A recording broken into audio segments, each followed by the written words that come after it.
My name is Teresa Russell. I'm the president-elect. In Steve's absence, I'll be leading the meeting today. And I want to welcome you all to the 41st meeting of the 47th year of the Dublin Worthington Rotary Club. Today's invocation and pledge of allegiance will be offered by the one and only Tom Rice. Dear Lord, we thank you for this day, for our fellowship and our health. We ask that you instill in our country's leadership the ability to find peace for Ukraine and provide them with resources to defend their country. Bless this food for which we are about to eat in your name, we pray. Amen. I pledge Allegiance to the flag of the United States of America, and to the republic for which it stands, one a nation, nation, God, under God, indivisible, indivisible, liberty. liberty and justice for all. Thank you.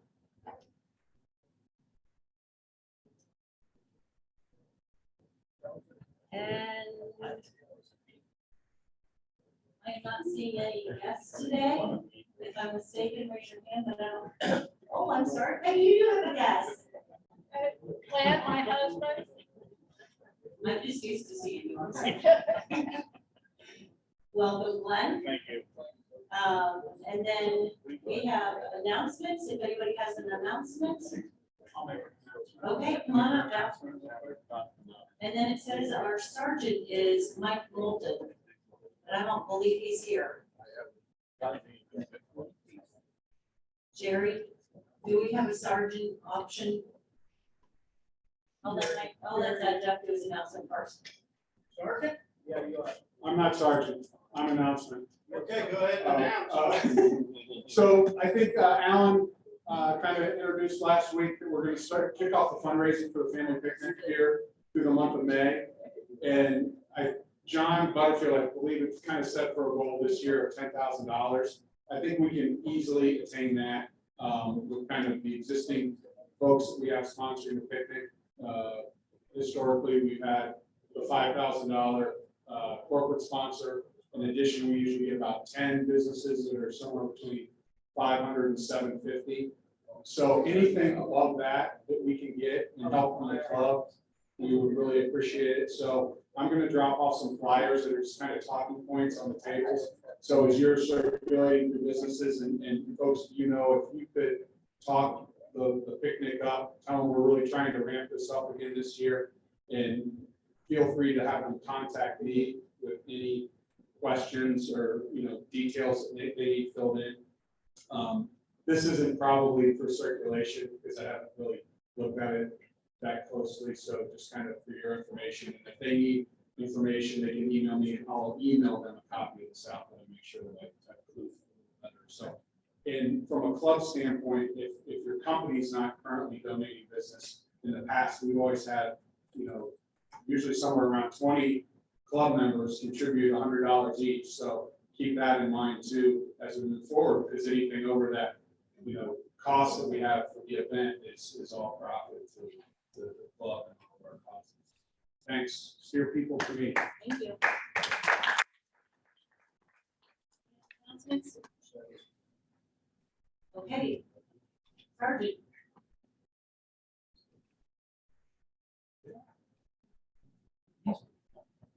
Oh, you ready for me?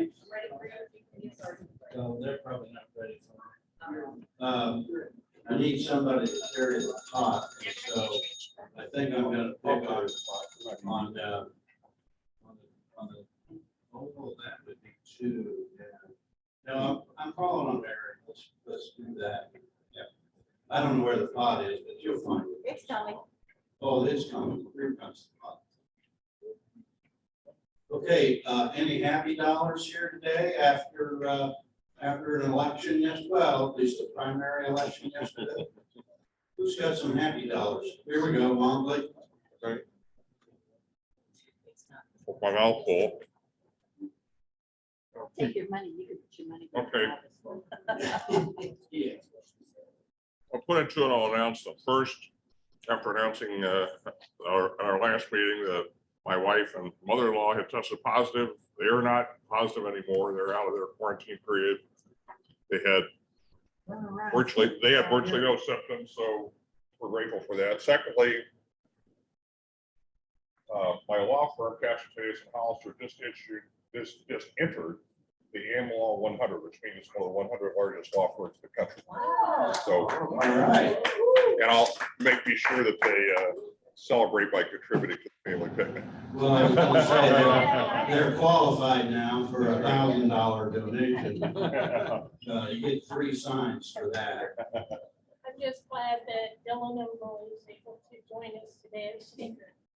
There you go. Thank you very much. Here's another happy dollar. Yes, I'm just very happy that my daughter and my grandson Niels passed all of their courses at Xavier University. So they'll be graduating this month. That's always a good sign. Oh, we got a couple back over here. Ladies first, Jennifer. Okay, I'll say I'm happy the primary election is over and that I'm still employed. Yeah. I'm happy that Heather and I have to go play with our dogs for west of the sunrise. Always. Oh, yeah, very good. Here, I'll bet they were impressed. Well, I was thinking of the dogs, not the, but that's okay. Anything else? Any other happy dollars? Anybody on Zoom? Anybody on Zoom? I see Bill. Is that Bill Giesler? That's still. Yeah. Yeah, you're on mute, Phil. Jerry, I thank you for your contribution to the Sergeant's Fund again. And we'll recognize you somehow, someplace later, probably at Growlers or someplace like that. It'd be a lot better if you didn't. Thank you, Jerry. Thanks for the dollar. Anybody else? Okay, the sergeant wants to know, did you buy tickets for the raffle? If you did not buy tickets for the raffle, put in $1. It would only cost you $1, so now you're paying it anyway.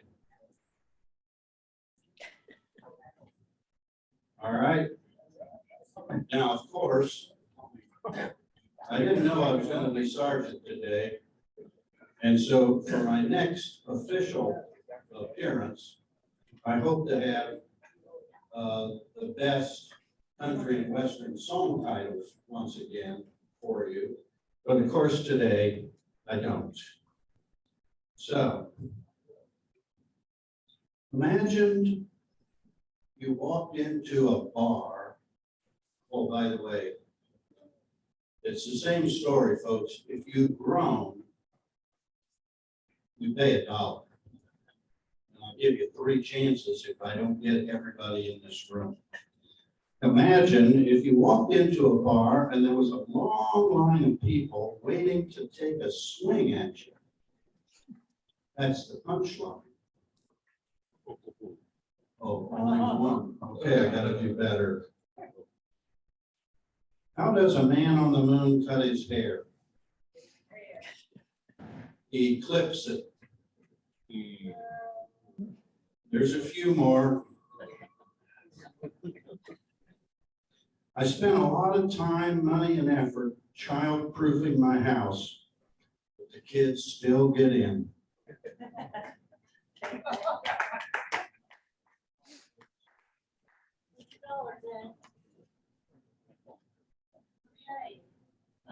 Now it's time for the program, I believe, and Peggy, you are going to introduce our speaker.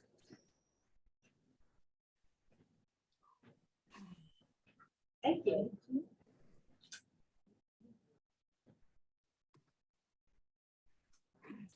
Good afternoon, everybody. I'm very pleased to introduce our speaker today. Dylan Ogle is a longtime family friend. We went to church with his grandmother and uncle, and his father lived next door to us in Cambridge, Ohio. Dylan went to school with our daughter, so we go back a long time. Dylan is a very talented artist and a wonderful husband and father. He will be speaking to us today about his connection to Ukraine and how the Russian invasion has personally affected him and his family. He will share his experience through photos taken just a few months prior to the invasion and how his family has dealt with the aftermath. Great pleasure, I introduce my friend, Dylan Ogle. Hello. I'm going to ask Dylan to talk a little bit about himself and his family, his occupation, and anything that he feels he wants to share, not pertaining to the war at this time, just an introduction at this time. Dylan? Hi there. Can you guys hear me well? Yes. Yes. Good. It's a little hard to hear you, so we'll bear with one another, right? So yeah, I've been married to my wife almost 10 years now. We have 3 children. Nika, she's 7. Tima, he's 5. And Mila, she's 8 months yesterday. We now have 2 more in our household, which is part of what we're going to talk about today. My mother-in-law, Tanya, and my brother-in-law, Sasha. We're a Christian family, proudly, unapologetically. The Lord has really brought us to a place of grace and mercy, especially through the past couple of years. I have brain cancer and I had to stop working. It was a pretty scary thing. I was a therapist for a long time after getting my master's, and I love helping people, especially with the Lord. So having to quit was pretty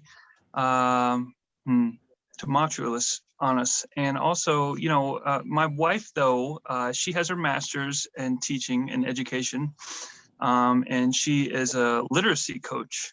It's kind of ironic when you think about it, being from Ukraine, a literacy coach in America, but she's wonderful at it and probably knows our language better than we do. But anyways, through the past couple of years, especially since being off of work, being a stay-home dad now, and having some ministries through our church and some other avenues, the Lord has really come into our life in just a really supernatural and beautiful way. And I couldn't be more thankful. People say to me regularly, you know, how are you guys so strong? Listen, it's not us, it's Jesus. And, you know, I think about brain cancer and how scary that was when I first found out about the diagnosis. But these days, how thankful I am that we found out about it, number one, to treat it. Number two, and really maybe I should have reversed that.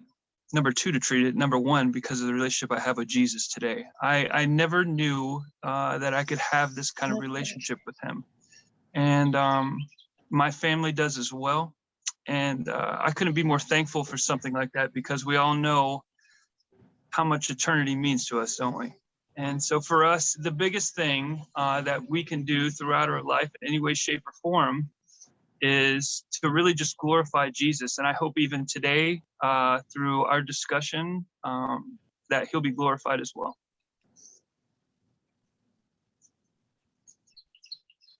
Thank you, Dylan. Can you hear me? Yeah, barely. And apologize for the cars out here too. It was the best place to, you would hear a screaming baby in the background if I wasn't outside. I want to ask Dylan to tell us about his trip to the Ukraine. He did it. They were up there visiting his in-laws just a few months prior to the Russian invasion. And I've got a few photos, Dylan, that I'm going to put up, and I want you to explain what we're seeing when you went on your trip to the Ukraine. Sounds good. So yeah, before we put the photo up, I'll just talk a little bit about getting there. We were there for 5 weeks, in about the mid-June till around mid-July. And it was such a blessed trip. It was just amazing. You know, getting there proved to be pretty difficult. We had everything in our way, but the good Lord saw us through it and got us there. I won't go into detail, but let's just say it was pretty scary. Anyways, I can't see any pictures up yet. Let me pull those up right now.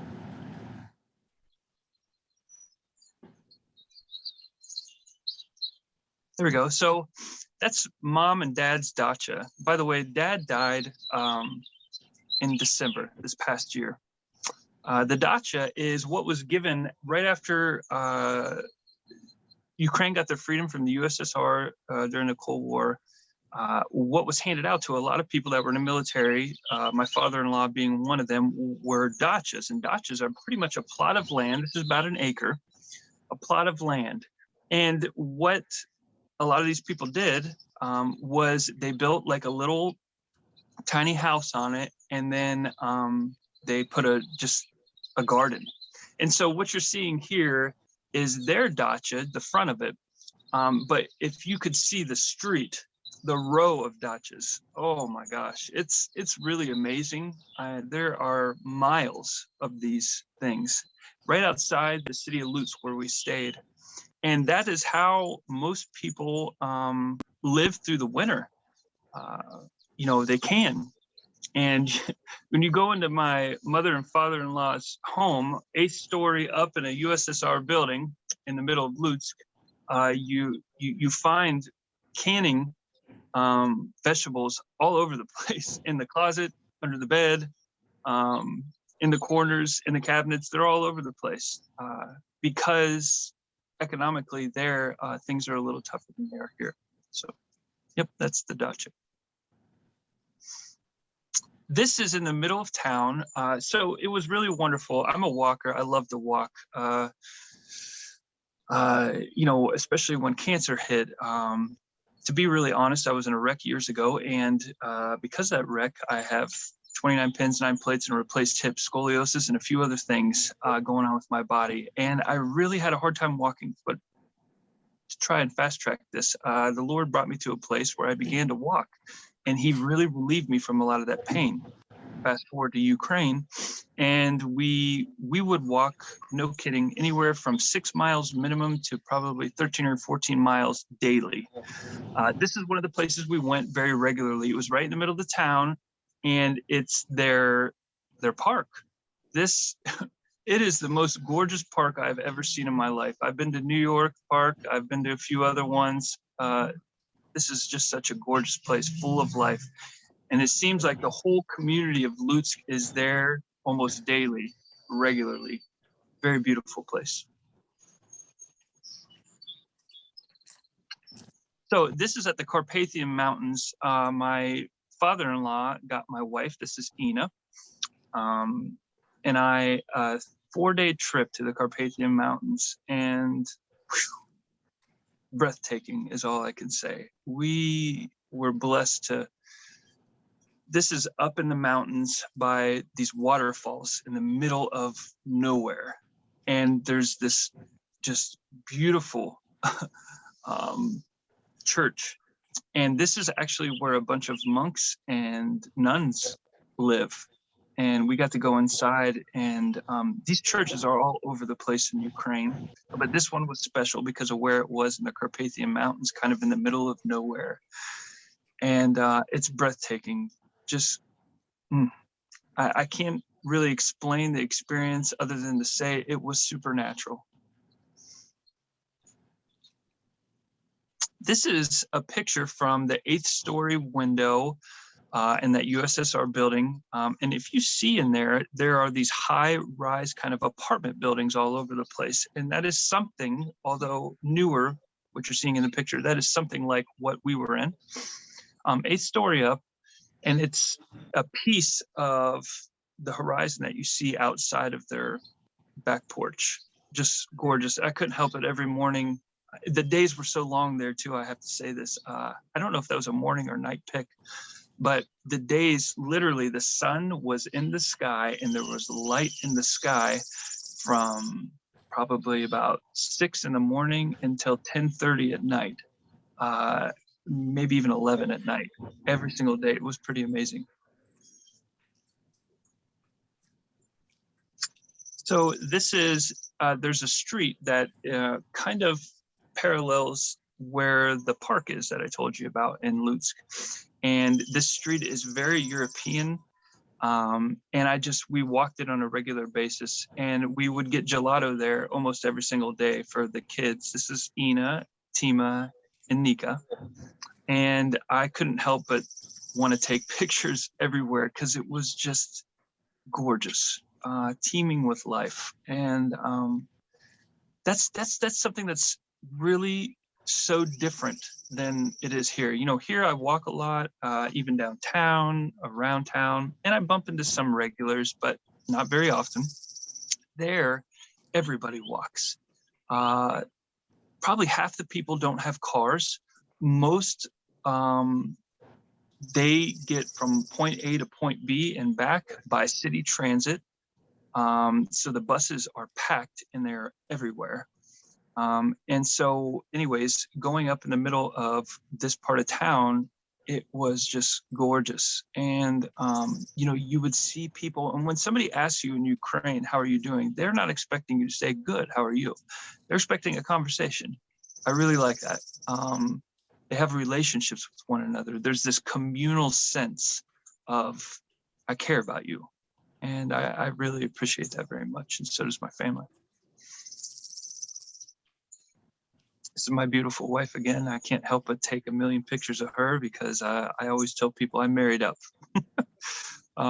This woman is, she's an angel to me. So you might see a few more of these. This is downtown.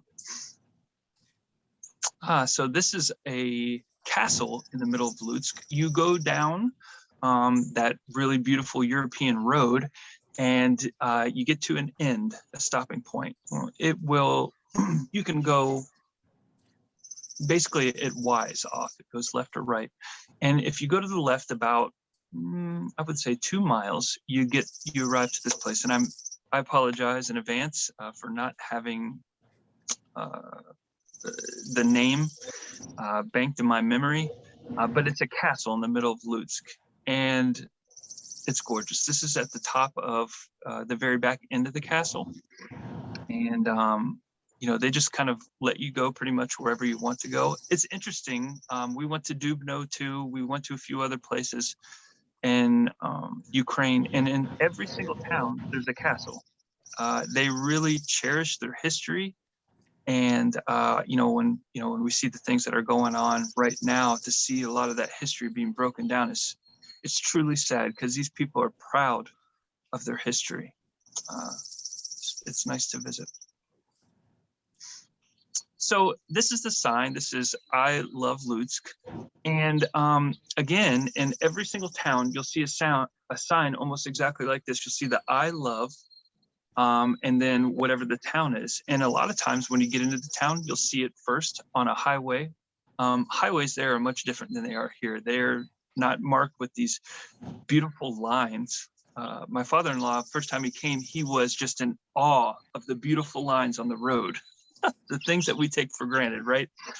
But anyways, so when you're going from point A to point B there, you'll see on the side of the road, when you get to different towns, this is kind of like their marker, just like we have markers on the side saying, you know, you've now arrived to, I'm in Chillicothe. That's basically how they put theirs. And then usually in the middle of town, you'll find 1 or 2 more. And we just love that. Had to make sure we got a picture of it. By the way, that's Sasha there that lives with me now in the wheelchair. When we went, one of my goals was to make sure he got to go on a walk as much as possible. When I say walk, you know, we were able to push him. Mom and Dad couldn't get him down from the 8 stories up because both not in great health. Mom is now 72. Dad was around 72 as well. And he'd literally been outside of his house. He's 49, almost 50 years old now. Literally been outside of his house maybe 50 times his whole entire life. And one of his biggest goals, believe it or not, was to go to the grocery store that you could see outside of their back window, the other direction. So I just had this thing on my heart, like, I can imagine not being able to get out like that and have the amenities that we have. So we took him out as much as we could. And he loved it, and he loves being here now too. So this is at that church that I told you about with the monks and nuns.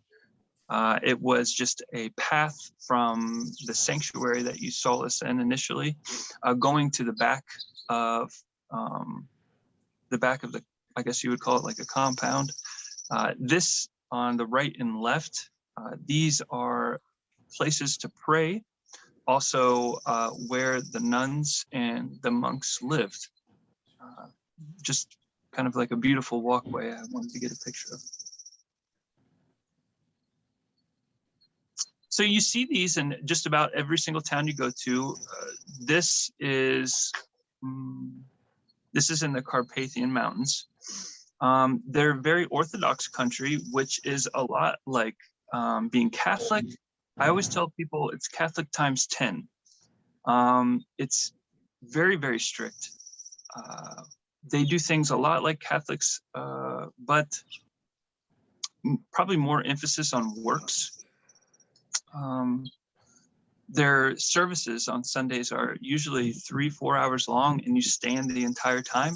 And most of the time, the monks chant, and I call it chanting. It's kind of singing / chanting. Anyways, you see these structures up in every city you go to, and they're in multiple places. This just so happened to be one of them. They're all about this beautiful. They look a lot alike, and it is usually has Mother Mary and the baby Jesus, or one or the other. And it is just a place that locals bring flowers, they go to pray, and they just come to appreciate. So I always thought those were really beautiful.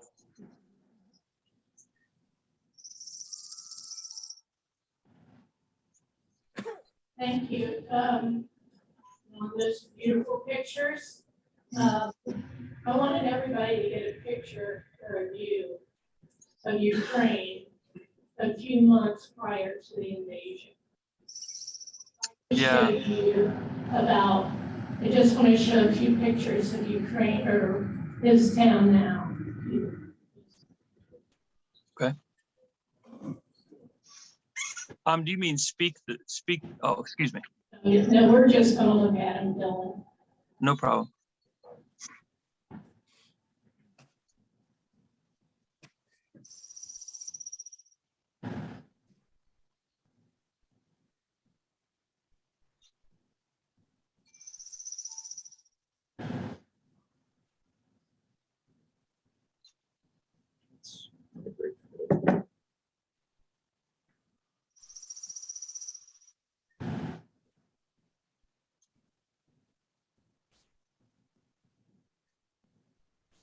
These are all really small.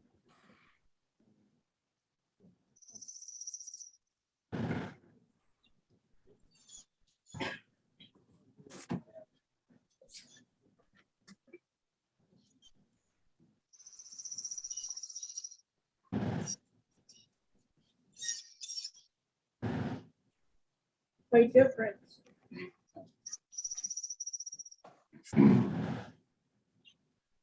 Missile strike or something. Yeah.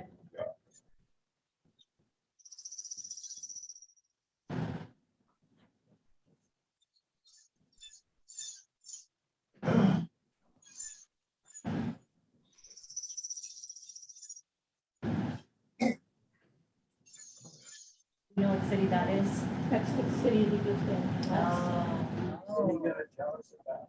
Yes, I wanted to just show you the pictures of what his town looks like after you've seen the other. That's the same town.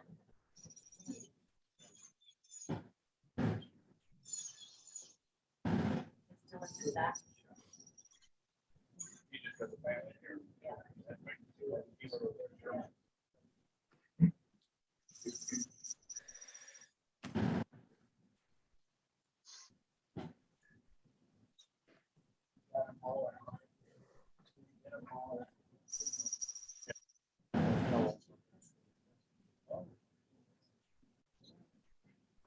I hope that you feel like I did when I saw those pictures of how Dylan described the people in this town and how kind they were and how helpful they were to one another.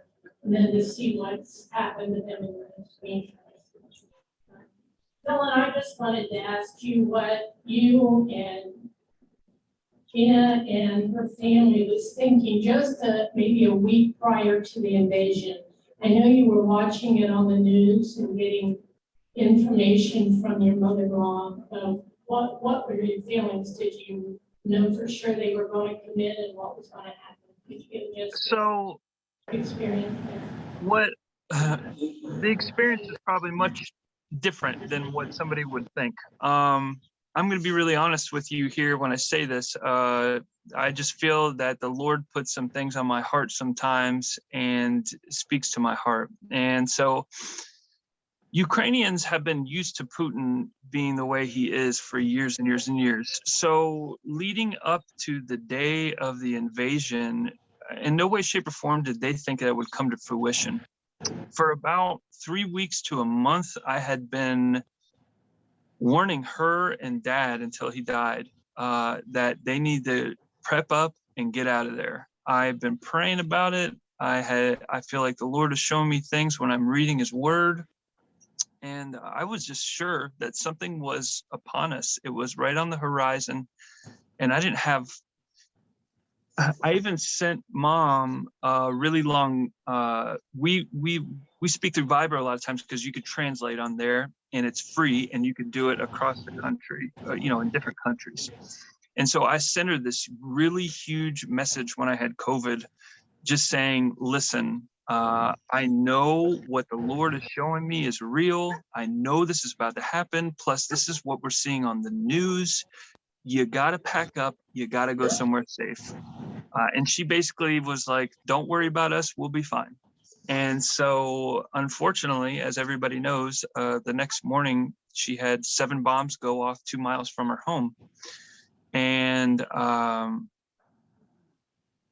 you can't, especially after just losing dad, right? You can't really explain the horror that's in your heart at that point. I knew there wasn't a doubt in my mind that we had to connect with some people, get them somewhere safe. We know, thank the Lord, we know quite a few people in church there, and that it was time to go get them.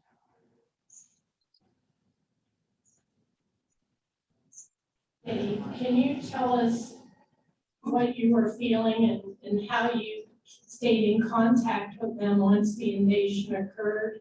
And what happened to your family during the invasion? Sure. So initially, I'll start with the last question. Initially, there's a building with probably 100 families in it that they live in. They're some of the ones on the very top with someone in a wheelchair that can't get around. The very small elevator doesn't work half the time.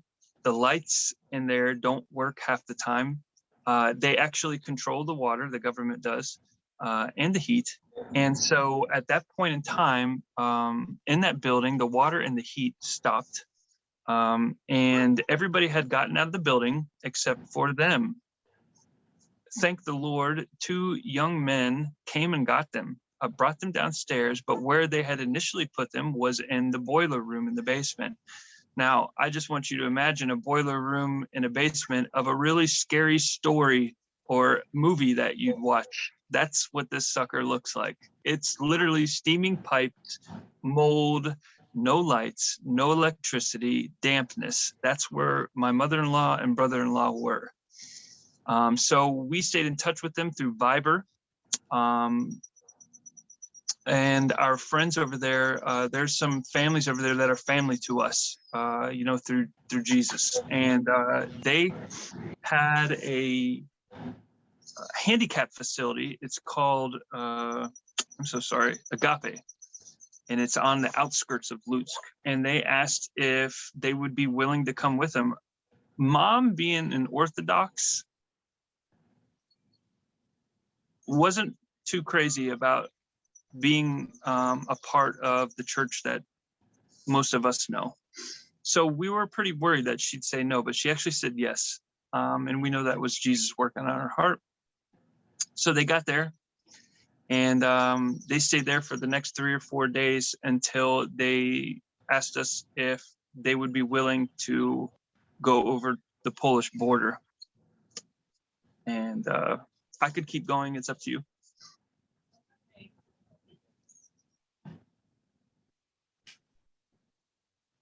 That's okay, Dylan. Can you tell us their journey to Poland?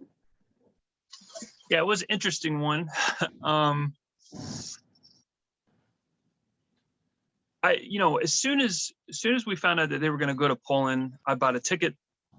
Or excuse me, I didn't buy a ticket as soon as we found out. As soon as we found out they were going to Poland, I knew I needed to buy a ticket. As soon as they arrived in Poland and we found out where they would be, what airport they were close to. Actually, they went to Poland, then they went to Germany. Excuse me for that, because you have to go through Poland to get to Germany.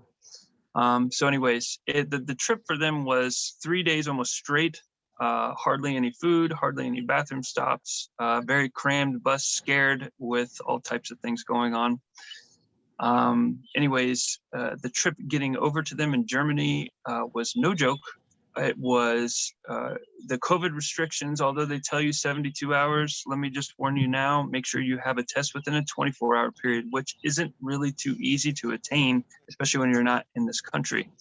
I was able to get one the day before. They're actually not supposed to give it to me because I just found out where they were and we were leaving right away. They're actually not supposed to give me the results for another 12 hours. They gave it to me because they found out where I was going. It was all the Lord's provision there. So it got over. My passport was fine, but every time you get to customs, you're an American coming over at the time of COVID, and with a war brewing, people are very different and strange with you, as they probably should be. Finally, I got over to them. They were driven to me. We stayed a night at a hotel. That was the best hug in the world with Mom and Sasha. That was an amazing embrace, I could tell you that. But I can tell you this too, I don't speak Ukrainian. I speak like 20 words. It's not my gift. I don't speak German. I don't speak Polish. So it's very interesting. I got really good at playing charades with people. Just kind of doing this number, drawing little pictures, and trying to use an app, but you can't always do that because you don't always have Wi-Fi. So it was very interesting. I do want to say this though, on the way back, when they went through Poland, my brother-in-law didn't get his passport stamped.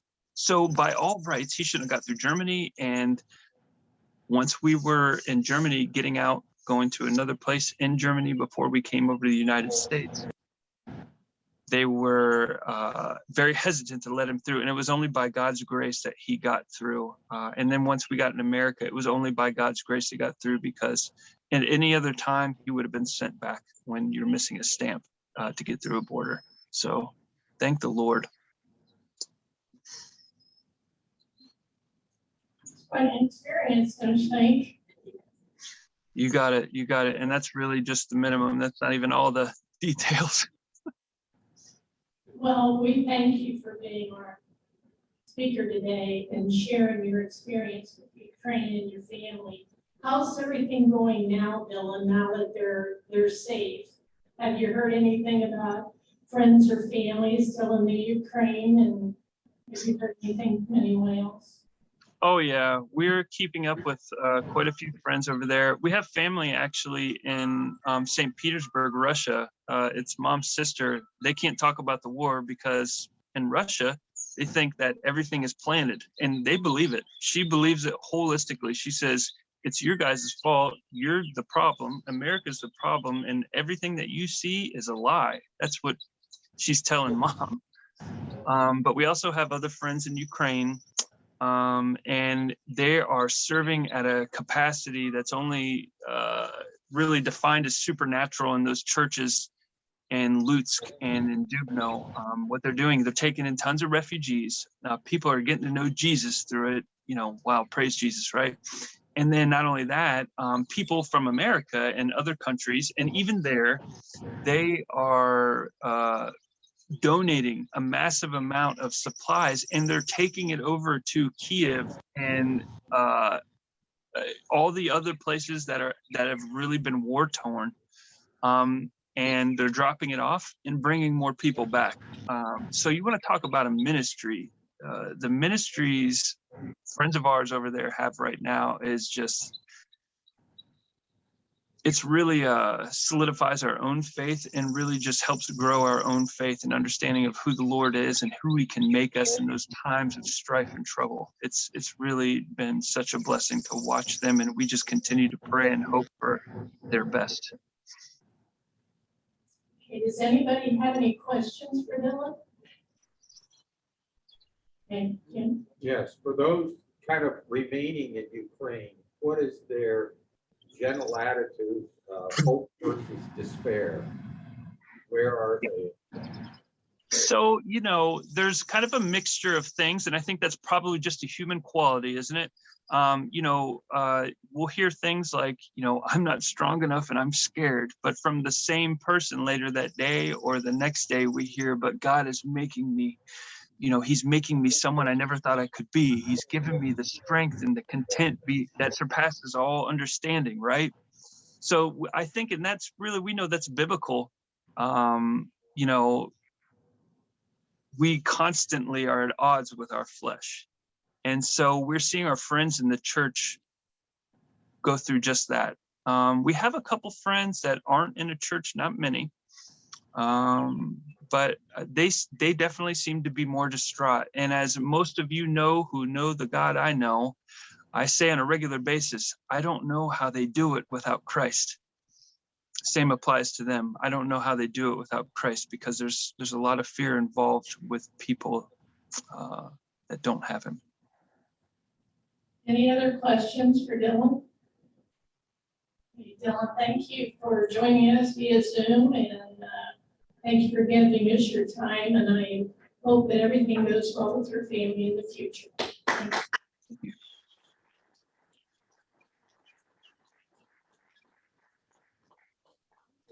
Okay. Want to come up?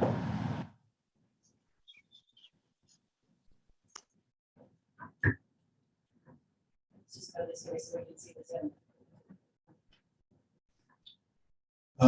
I failed when I was sergeant for today, as usual. But Teresa and Joe Patchen and myself are co-chairing family picnic. Now, we really need a lot of effort this year.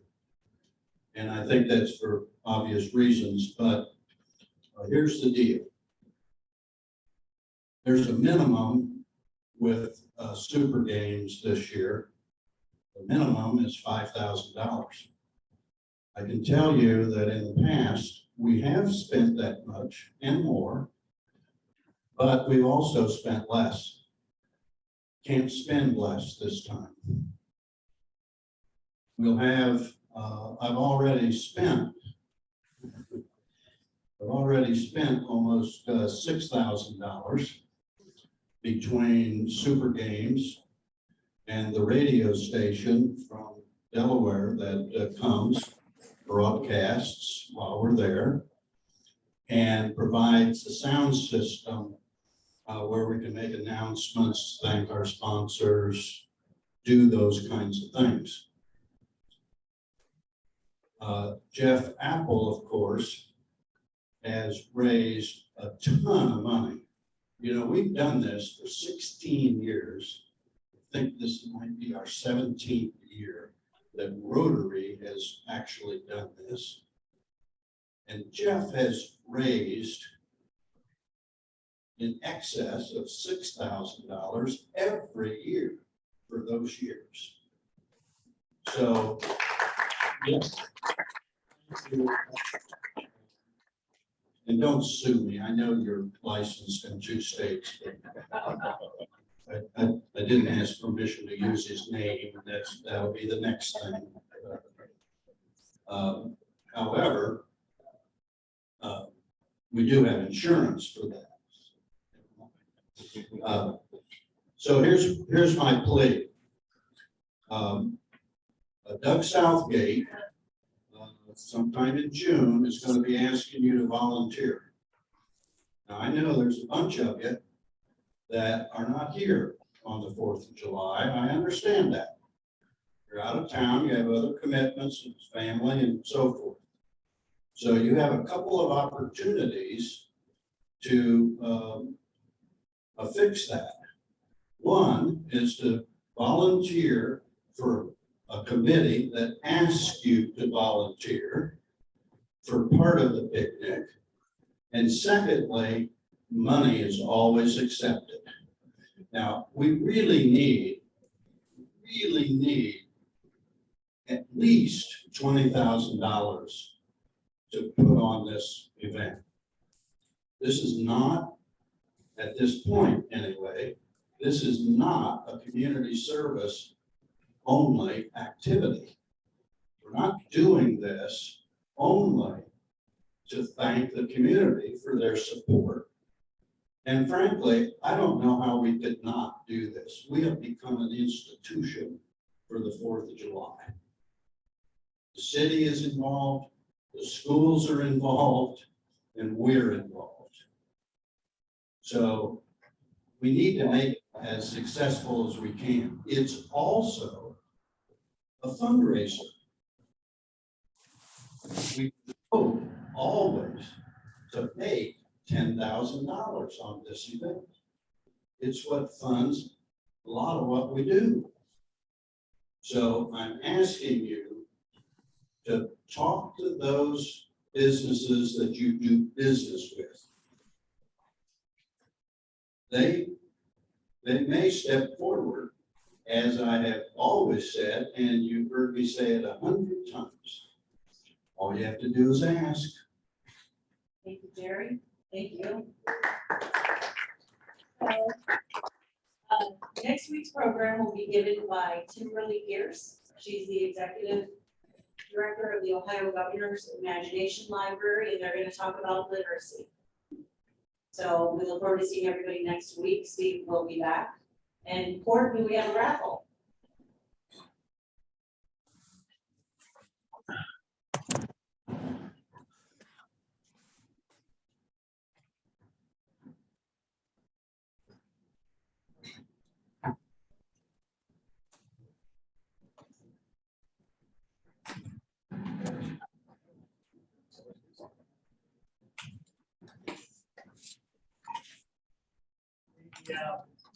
Daily raffle, that's 4 numbers 0, 5, 9.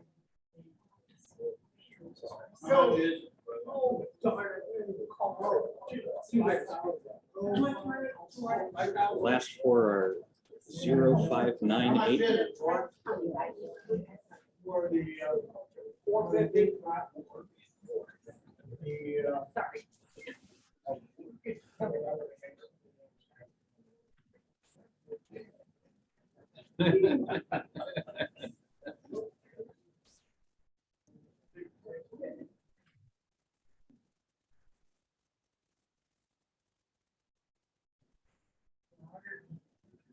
$168 at big class in the Ace of Spades report.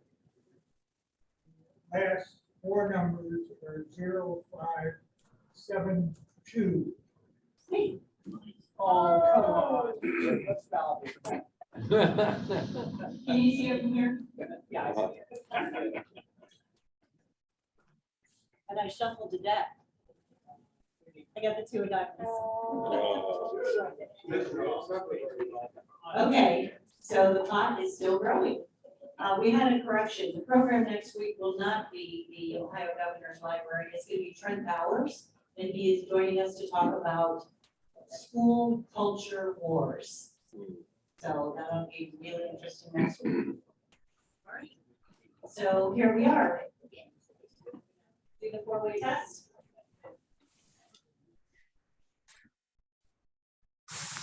Things we think, say, and do. First. Is it true? Second. Is it fair? Third. Third. Will it build Goodwill and better friendships. And fourth. Will it be beneficial to all concerned? Thank you all. We'll see you next week.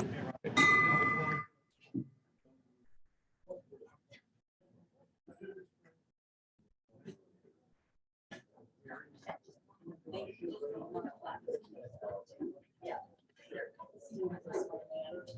I good to?